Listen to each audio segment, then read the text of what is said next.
História da espionagem. Terceiro episódio. O desafio global. Moscovo, 19 de agosto de 1991. Tanques do Exército Vermelho atravessaram a capital da União Soviética.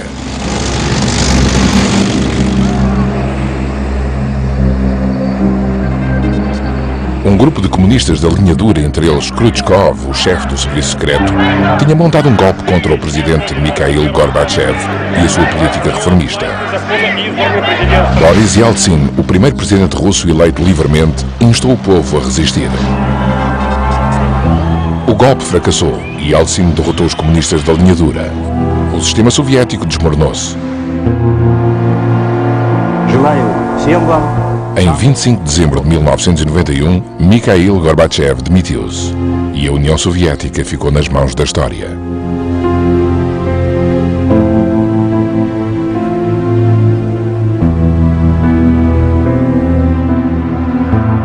No Kremlin, a bandeira vermelha foi descida.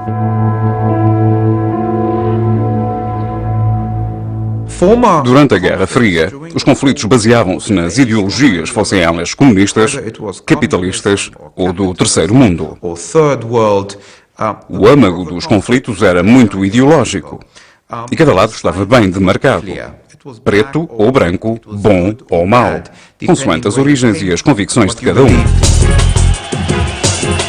A queda do sistema comunista marcou o fim da Guerra Fria.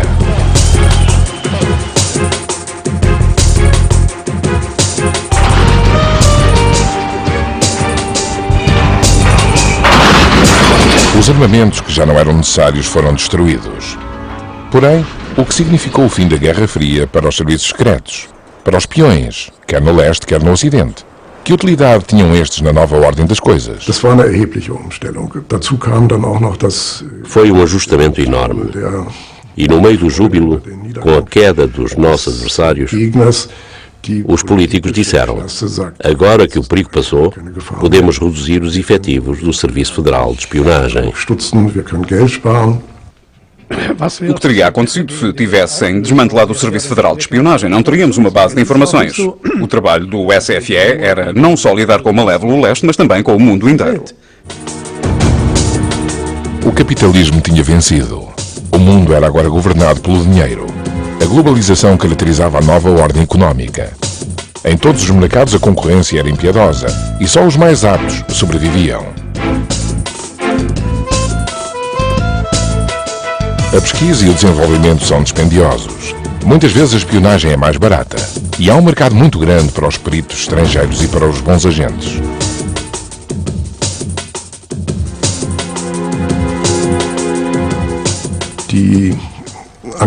Os membros do KGB, por exemplo, eram nitidamente um grupo de elite na União Soviética. Pessoas muito instruídas, fluentes em várias línguas e com boas habilitações que procuravam novos empregos no domínio da segurança. Novos empregos na economia para agentes bem treinados? Bem, os conhecimentos técnicos industriais foram sempre um alvo lucrativo para a espionagem. Nos serviços secretos de alguns países, há unidades recém-criadas que se especializam na espionagem industrial. A espionagem industrial é um fenómeno cotidiano nas empresas alemãs. Tanto os serviços de espionagem estrangeiros como as empresas concorrentes empenham-se em tentar obter os conhecimentos técnicos de empresas sediadas na Alemanha. Um parque de energia eólica no norte da Alemanha, alvo de um dos mais espetaculares casos de espionagem hostil da concorrência. Uma firma de média dimensão chamada Enercon, da Frísia Oriental, é o mais avançado fabricante de turbinas eólicas.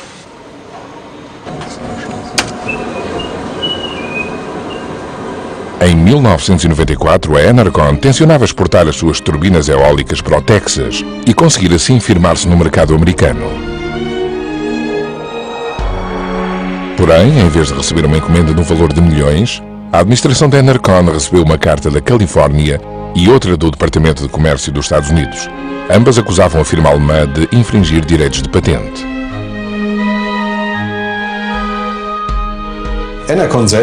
Inicialmente, a Enercon pensou que não podia ser verdade. Se éramos nós os inventores desse produto, onde estava a violação, eles não nos podiam acusar de nada. Mas uma empresa americana reivindicava direitos de patente à tecnologia de energia eólica desenvolvida pela Enercon. Alois Woben, o dono da Enercon, descobriu nos fecheiros da empresa queixosa, graças à falta de cuidado desta, fotos do seu gerador tiradas por espiões. A tecnologia que ele tinha desenvolvido tinha sido apresentada nos documentos do processo judicial, o que explicava o que tinha acontecido. Espiões da sua concorrente americana, a Kenetec Wind Power, tinham tido acesso a um gerador eólico da Enercon em 1994.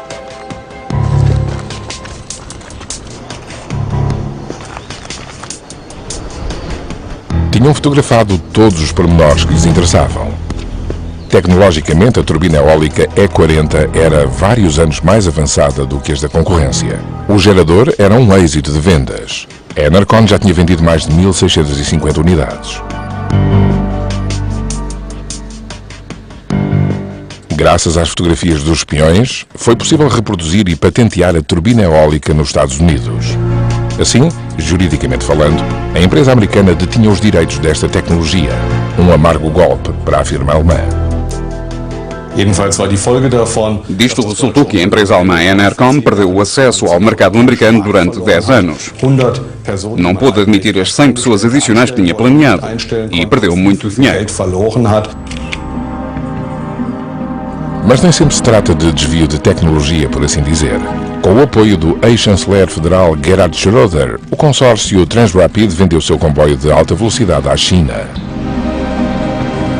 Os planos foram entregues com o comboio e, pouco tempo depois, os chineses divulgaram a sua versão.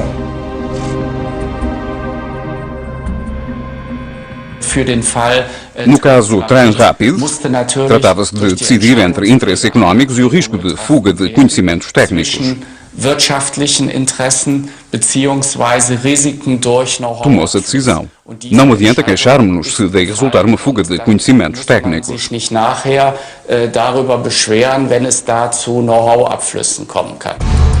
Diz-se que a imitação é a forma mais sincera de lisonja. A maioria das empresas está consciente de que deve conceder ao governo chinês acesso ilimitado aos documentos de projeto e de que os seus produtos podem ser copiados. As que não aceitem isto podem perder a oportunidade de ganhar milhões. Os políticos também não estão interessados em dar murros na mesa, pois isso poderia prejudicar as relações bilaterais.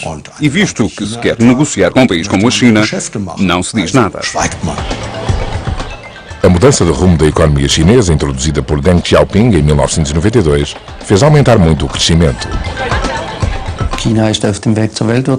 A China está a caminho de tornar-se uma potência económica mundial e, como naturalmente está interessada em fazê-lo tão rapidamente quanto possa, conta com os conhecimentos técnicos dos países industrializados. Para os chineses, o que importa é atualizarem-se tecnologicamente, mas sabem que não necessitam de reinventar a roda, basta-lhes copiá-la. Como não há custos de desenvolvimento elevados e a mão de obra é barata, a China já conseguiu tornar-se líder mundial de mercado em certos setores.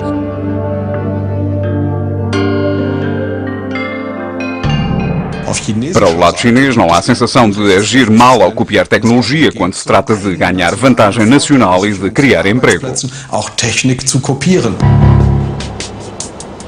No Irão, a vantagem nacional está na tecnologia nuclear. O governo iraniano exige o direito a usar a energia nuclear para fins pacíficos.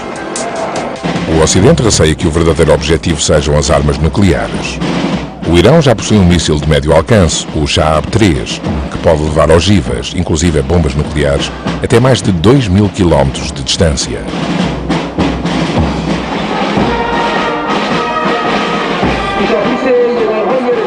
Os iranianos estavam a esquivar-se à supervisão pela Autoridade Internacional da Energia Atómica e obtinham ilegalmente do Paquistão materiais e conhecimentos técnicos. O Ocidente ansiava impedir isto através da diplomacia e dos serviços de espionagem. Viena. Em 2000, um cientista nuclear russo veio em missão secreta para a CIA. Na sua pasta levava planos altamente secretos para a construção do mecanismo detonador das bombas atómicas. A ideia era ele entregá-los aos iranianos em Viena, a fim de sabotar o programa iraniano da bomba atómica. O material secreto tinha erros inseridos pela CIA. O perito russo sabia disto. Estava pouco à vontade no seu papel, pois sentia que a sua missão era demasiado transparente. Assim, decidiu fazer notar que talvez houvesse erros para manter a sua credibilidade como traidor. Deste modo, o Irão teve entregues à sua porta pela CIA planos para a construção de uma bomba atómica.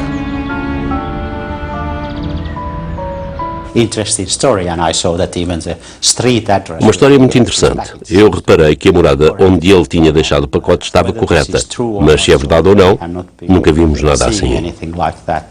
Idealmente, a sabotagem seria a solução mais limpa e fácil para impedir que um país tivesse um programa de armas nucleares. As instalações nucleares do Irão são observadas constantemente por satélite. Como potência nuclear, o Irão alteraria de modo decisivo a estrutura do poder no Médio Oriente.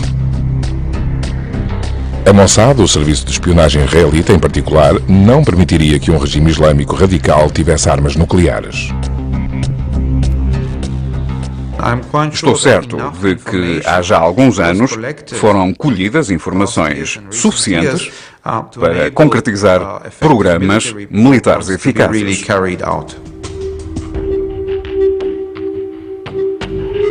Bruxelas, ponto central da concorrência global.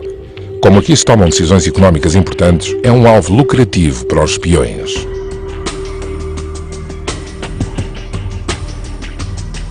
Embora na União Europeia haja muitos interesses mútuos, os interesses têm tendência para diferir quando se trata de serviços de espionagem. Isto é perigoso e prejudica a capacidade de atuação da União Europeia.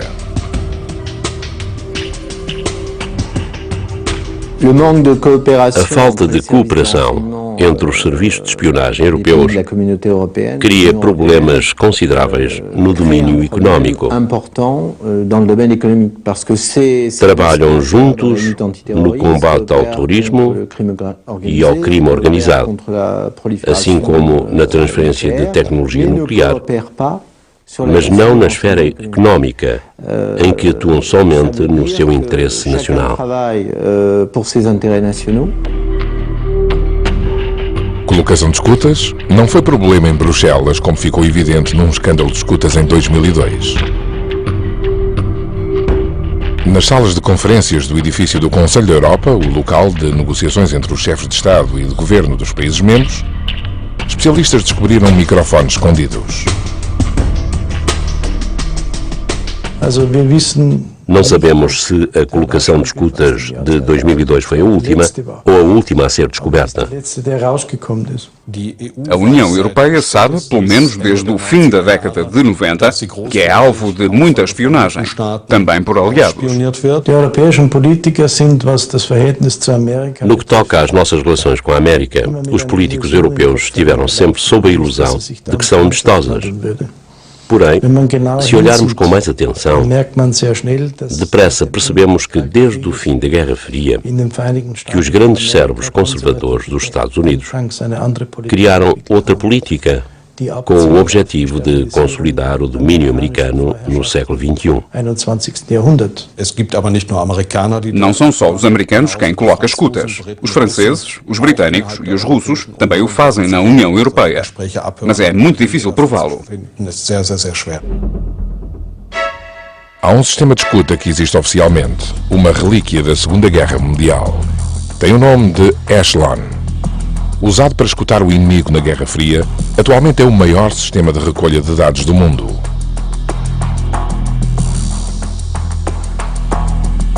Funciona assim. Conversas telefónicas escutadas, fax interceptados e mensagens de correio eletrónico são armazenados e analisados por supercomputadores para encontrar certas palavras e assuntos. Há muito tempo que o Parlamento da União Europeia suspeita de que também se procuram informações de natureza económica.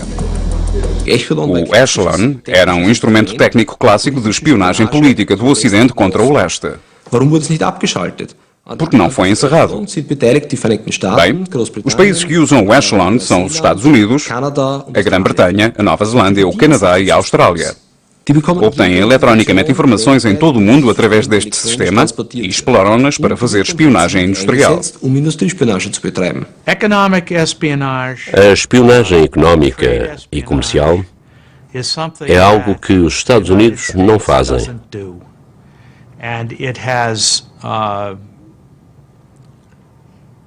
Não é frequente pensar que esta seja a atitude correta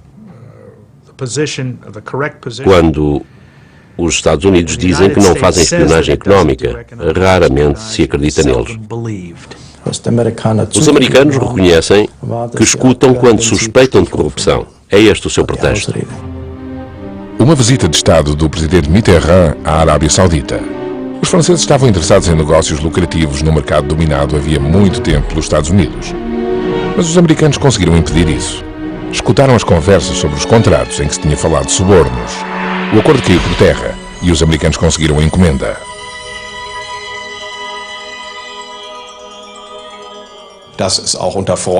É sabido que há espionagem económica entre aliados, mas por motivos políticos de que não se fala. No mundo anglófono, há muitos anos que é bem diferente. Falou-se abertamente disso. Como legado da Guerra Fria, continuamos a ter reservas. Os amigos não fazem isso. Só vigiamos o leste. Infelizmente, isso ainda está connosco.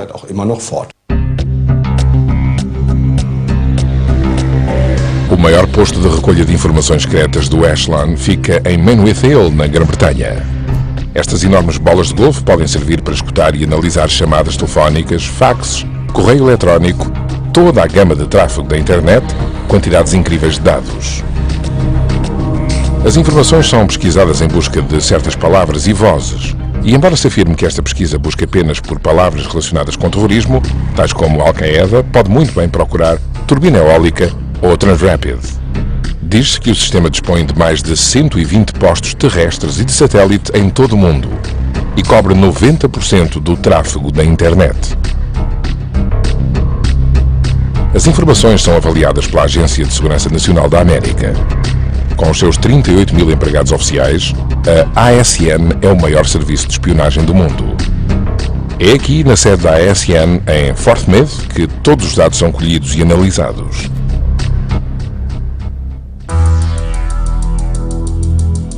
Nova York. As torres gêmeas do World Trade Center, símbolo do poder capitalista. Após a queda da União Soviética, os Estados Unidos tornaram-se a única superpotência existente, protegida por forças bem equipadas e por pelo menos 12 serviços de espionagem. Já se reconhecia o novo desafio que era o terrorismo internacional, mas ainda não se pensava que ameaçasse a segurança do país. Então aconteceu o choque de 11 de setembro de 2001. O terrorismo islâmico atacou em território americano. Holy fuck! Oh my God! Oh my God! Jesus fucking Christ!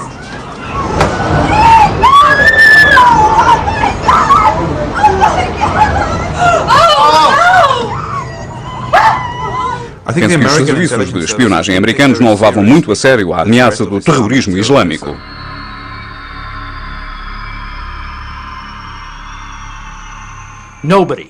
Ninguém considerava que alguma vez aviões comerciais fossem desviados e lançados por terroristas suicidas contra os edifícios.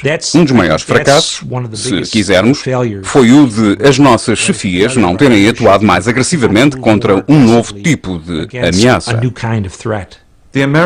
Os americanos já escutavam e gravavam conversas entre os sequestradores do 11 de setembro, muitos meses antes de eles lançarem os aviões contra o World Trade Center. O problema foi não haver bastantes que falassem árabe para perceberem plenamente essas conversas. A pergunta a fazer é: os meios da espionagem fizeram todo o possível para prevenir o 11 de setembro? E a resposta é: não fizeram. Viu-se que os serviços de espionagem americanos, o FBI, a CIA, os serviços do Exército, a Agência Nacional de Segurança, não tinham reconhecido a ameaça nem tinham interpretado com rapidez e exatidão suficientes as informações que de certeza já possuíam.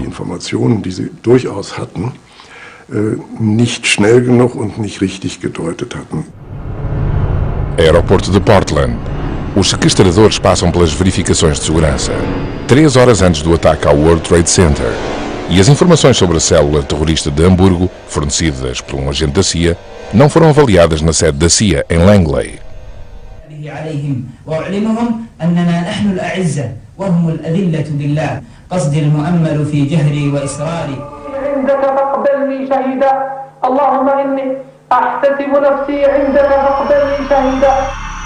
A Casa Branca tinha de reagir.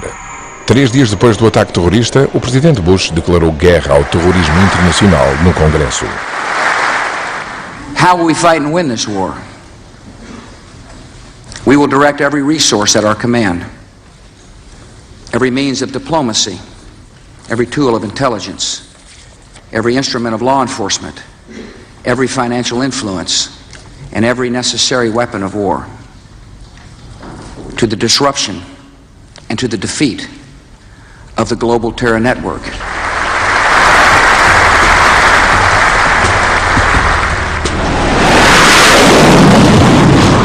A primeira reação militar direta aos ataques terroristas de 11 de setembro foi uma incursão aérea a Cabul. Segundo informações colhidas pela espionagem, o Afeganistão era o centro da organização terrorista Al-Qaeda e o esconderijo de Osama Bin Laden. Bush acusou este de responsável pelos ataques e exigiu a sua extradição incondicional. O Predator, uma aeronave não tripulada, foi usado pela primeira vez no Afeganistão. Bush perseguiu Bin Laden com armas de alta tecnologia.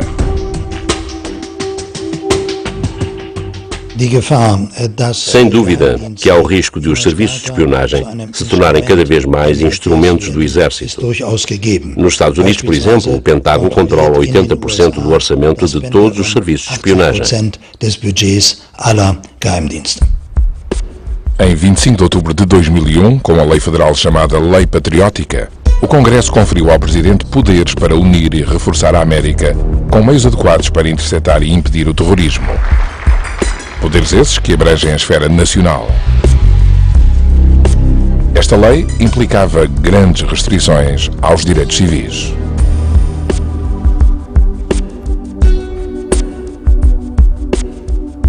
A Agência de Segurança Nacional recebeu poderes para concretizar um programa exaustivo de escutas e vigilância, um serviço de espionagem com tarefas de policiamento. A ASN liga-se às redes centrais das companhias telefónicas mais importantes e colhe dados de 200 milhões de assinantes. A vigilância é permitida mesmo sem haver suspeitas definidas. Programas de filtragem procuram no tráfego internacional da internet certas palavras-chave como bomba. As mensagens particulares de correio eletrónico também são lidas pela ASN. Todas as informações podem ser comparadas e usadas pelas autoridades investigadoras. As autoridades de segurança americanas ficaram traumatizadas com o 11 de setembro de 2001. Recorrerão a todos os meios, mesmo dúbios, para conhecerem organizações terroristas e possíveis operações terroristas. Osama Bin Laden, filho de um árabe saudita rico, proprietário de empresas de construção, fundou a rede terrorista internacional Al-Qaeda e em todo o mundo é considerado como instigador dos ataques terroristas aos Estados Unidos. No Afeganistão trabalhou com os fundamentalistas talibãs e organizou alguns campos de treino de guerrilheiros. Nas escolas do Corão ensinava-se aos jovens que fé e luta eram a mesma coisa. Após o ataque militar americano bem-sucedido ao Afeganistão e ao regime talibã, Osama Bin Laden fugiu para a inacessível zona fronteiriça montanhosa entre o Afeganistão e o Paquistão. Apesar das armas de alta tecnologia, até agora as buscas para encontrar o dirigente terrorista têm-se revelado infrutíferas. Se soubermos onde procurar, podemos recorrer a meios técnicos. Mas se a pessoa ou o grupo que procuramos se esconder, e se o esconderijo for não só a paisagem, mas também pessoas, será mesmo muito difícil. O serviço de espionagem do Paquistão tem um papel importantíssimo, claro. Porém, como muitos dos seus elementos têm procurado proteger Bin Laden e os seus por colaborarem com eles há muitos anos, Há confiança e simpatias nessas relações. Da gibt es also auch sozusagen Vertrauen und Sympathieverhältnisse.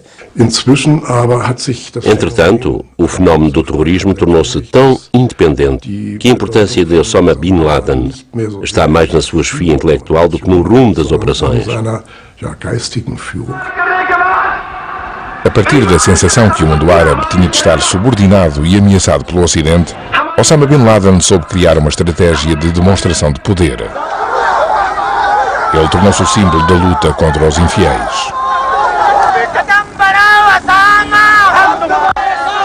Aos olhos do governo americano, a Al-Qaeda e o terrorismo islâmico eram apoiados por Saddam Hussein. Bush pediu ajuda às Nações Unidas para atacar o Iraque.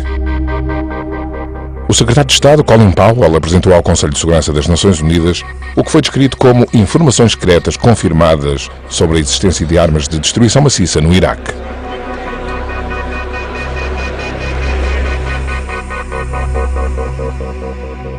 We have diagrammed what our sources reported about these mobile facilities. Here you see both truck and rail car mounted mobile factories. The description our sources gave us of the technical features required by such facilities are highly detailed and extremely accurate. Let's look at one.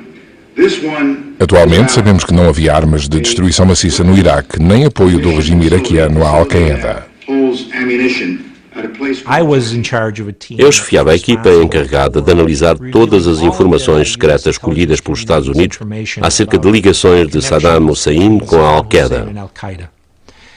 Analisámos 10 anos de material, cerca de 75 mil páginas de informações, e não encontramos nenhuma ligação.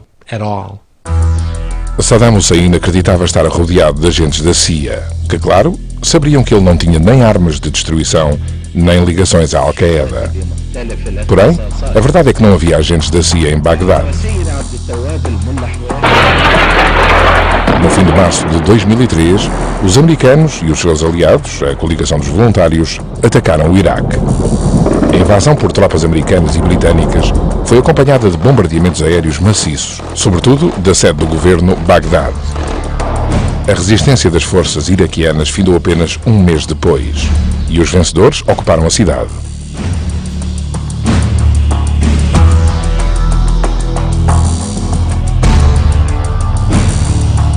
Símbolo de ditadura, a enorme estátua de Saddam Hussein no centro de Bagdade foi derrubada para grande júbilo das multidões iraquianas.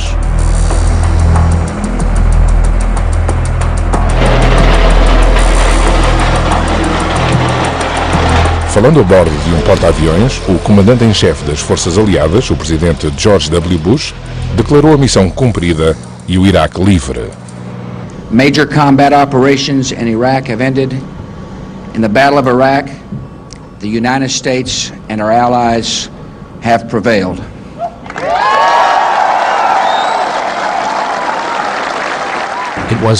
Foi uma invasão não provocada de um país muçulmano por uma potência infiel. Assim, o que aconteceu devido ao Iraque foi que Bin Laden e a Al-Qaeda passaram de homem e de organização para filosofia e movimento, que vão sobreviver à Al-Qaeda e a Bin Laden e vão prosperar no futuro previsível. Ainda não há paz no Iraque. Ataques terroristas abalam o país quase todos os dias.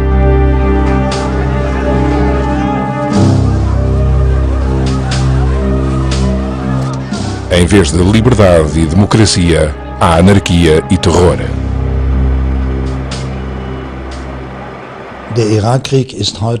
A guerra no Iraque é o campo de batalha universal. É petróleo lançado nas fogueiras do terrorismo islâmico militante. O terrorismo alastrou a Europa. Madrid, março de 2004. 10 terroristas fizeram detonar uma série de bombas em comboios suburbanos.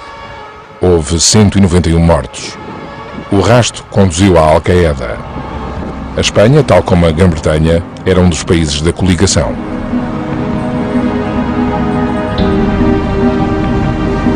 Na manhã de 7 de julho de 2005, Londres foi abalada por 4 explosões. Em plena hora de ponta, bombistas suicidas fizeram detonar bombas escondidas nas suas mochilas em 3 composições de metro e num autocarro de 2 pisos. Houve 56 mortos. Mais um ataque coordenado de radicais islâmicos. 3 dos 4 terroristas eram de origem paquistanesa, mas eram naturais da Grã-Bretanha e eram cidadãos britânicos. Já não enfrentamos uma ameaça proveniente de uma única organização chamada Al-Qaeda, uma chamada ameaça central. Enfrentamos, sim, uma situação muito mais difusa, em que grupos, por vezes pequenos, redes pequenas ou indivíduos isolados atuam sem ajuda exterior, no espírito da mensagem de Bin Laden. É uma ameaça muito mais complexa do que as que já enfrentamos. Na Alemanha as pessoas sentiam-se seguras. Afinal, o país não tinha participado na guerra no Iraque. Mas no verão de 2006, bombas escondidas em pastas foram deixadas em 2 comboios regionais. Foi só graças a erros técnicos que não aconteceu uma catástrofe pavorosa. Gravações em vídeo das câmaras em circuito fechado das estações de comboio de Colónia ajudaram a encontrar os autores. As imagens mostravam 2 homens de cabelo escuro a subir numa escada rolante até ao cais. Foram identificados e detidos. Os políticos exigiram mais vigilância por vídeo e normas de proteção de dados menos rígidas. Mas o receio de uma sociedade totalmente transparente mobilizou os ativistas dos direitos civis. Há muito tempo que as redes de dados, o reconhecimento do rosto e as técnicas de busca ajudadas por computador possibilitam traçar perfis dos movimentos de pessoas visadas.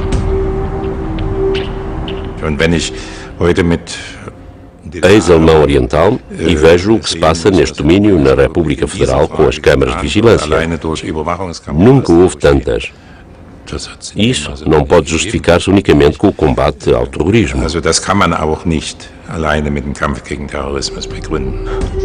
Entre as principais exigências dos serviços de espionagem no combate ao terrorismo estão a criação de passaportes com dados biométricos, como a estatura, as características da íris, as impressões digitais e o reconhecimento do rosto e da voz, que facilitam a identificação. Estas características serão convertidas em dados digitais e armazenadas em grandes bancos de dados. Com o auxílio de computadores, poderá identificar-se inequivocamente cada pessoa. Assim, este cidadão transparente tornar-se-á realidade? Até certo ponto, essa transparência já existe em muitos domínios na Alemanha. Um exemplo é o sistema dos bónus, pelo qual as empresas podem conferir com exatidão quem comprou o quê, onde, quando e como. Será de admirar que recebamos um catálogo que não pedimos? Se juntarmos todos esses dados para compor um perfil, já temos um cidadão transparente. Atualmente, registram-se as impressões digitais e as características da íris de quem viaja para os Estados Unidos. A combinação destes dados concede às autoridades da segurança considerável âmbito de vigilância e busca. Mas estes milhões de dados recolhidos têm de ser avaliados de modo inteligente, de preferência com programas capazes de analisar independentemente grandes quantidades de dados e de reconhecer ligações complexas. É o que os órgãos de segurança pretendem. Na Alemanha, por exemplo, tais programas estão a ser desenvolvidos pela firma Ontus. É inútil olhar apenas para dados. Tenho de compará-los de modo lógico e inteligente para reconhecer o que contêm. Isoladamente, os dados são inúteis.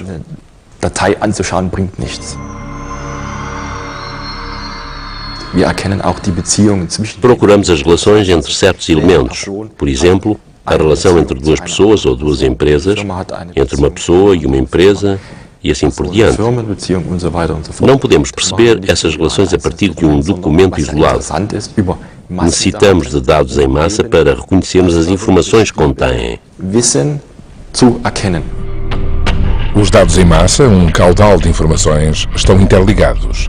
A partir de uma suspeita inicial, por exemplo, de estudantes árabes que tenham familiares nos Estados Unidos e que recebam transferências de dinheiro de organizações dúbias. As investigações podem conduzir a provas concretas. É uma solução informática também apropriada para o banco de dados antiterrorismo planeado pelo governo alemão. A sua finalidade é muito específica. Não é trocar todas as informações, mas sim fazer tudo para ajudar a reconhecer precocemente um ataque iminente. Assim, temos de entender as estruturas que possam conduzir a este perigo. Temos de conseguir imaginar-nos nelas para as entendermos. Como isto pode ser realizado com meios humanos e técnicos, os serviços de espionagem e a polícia trabalham em conjunto. As suas tarefas e os seus departamentos permanecem separados, mas num domínio bem específico trabalham em conjunto.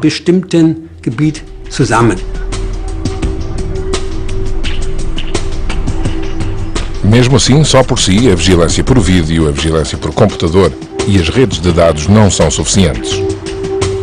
Há que infiltrar agentes bem treinados em meios suspeitos.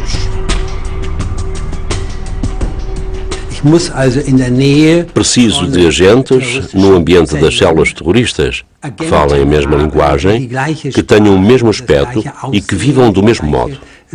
Talvez seja difícil, mas essa dificuldade não deve impedir-nos de fazê-lo. Porém, no mundo dos radicais islâmicos, os serviços de espionagem vêem-se no limite dos métodos normais de infiltração. O Serviço Federal de Espionagem tem de conceber novas estratégias.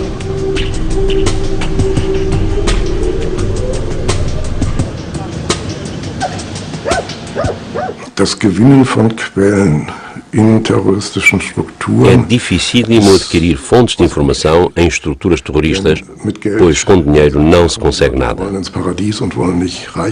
Eles querem ir para o paraíso, não querem enriquecer. Com pressões ou ameaças também não se consegue nada. Em geral, os laços num grupo e na estrutura terrorista são muito apertados. Há laços tribais e familiares e os laços que surgem através da realização de missões em conjunto. Por isso, é difícil encontrar alguém disposto a colaborar com o serviço de espionagem ocidental.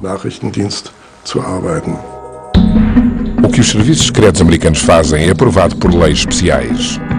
É diferente no que toca às operações secretas da CIA no estrangeiro.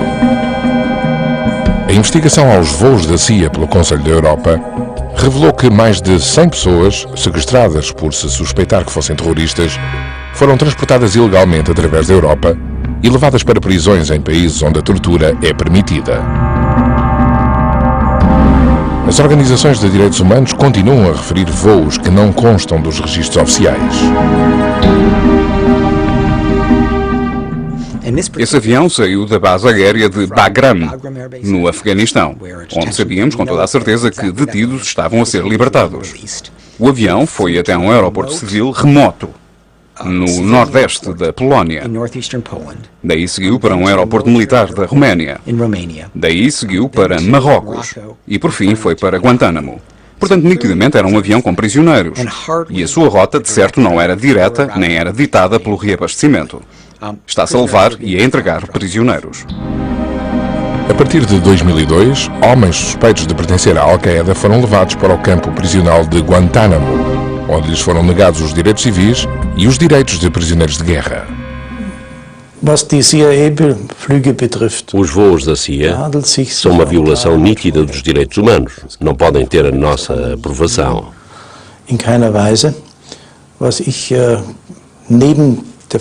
Também são uma violação porque abrangem rapto.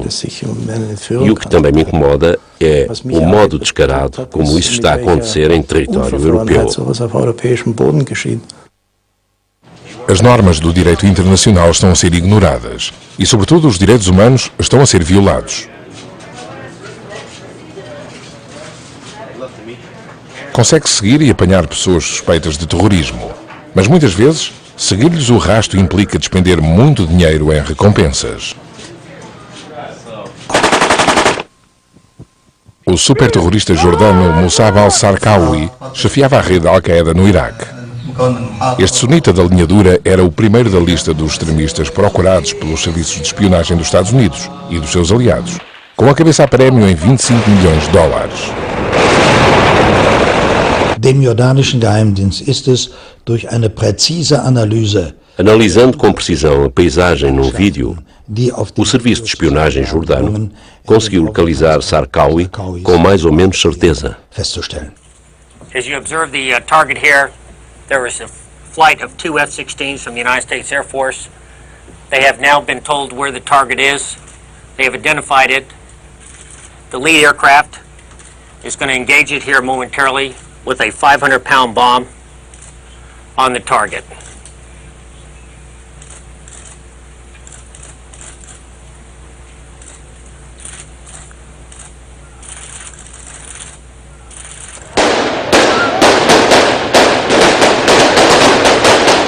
A situação é pouco clara e muito perigosa. Uma guerra desequilibrada. Bombistas suicidas determinados contra forças de elite tecnicamente muito bem equipadas.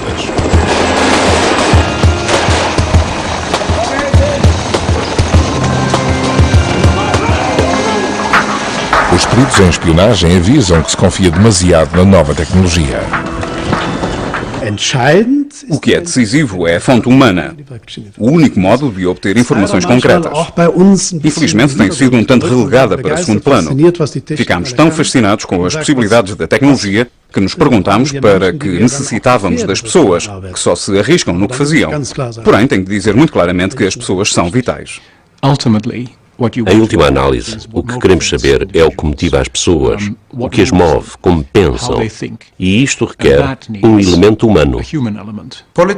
É muito frequente os políticos pensarem que se investirem bastante dinheiro em novas tecnologias de espionagem, como satélites, computadores, dispositivos de escuta, o Echelon, e assim por diante, combaterão melhor o terrorismo. Penso que essa ideia está totalmente errada. No fim de contas, o trabalho é feito pelas pessoas, não pelas máquinas. O trabalho de espionagem começa e acaba nas pessoas. Versão portuguesa via satélite.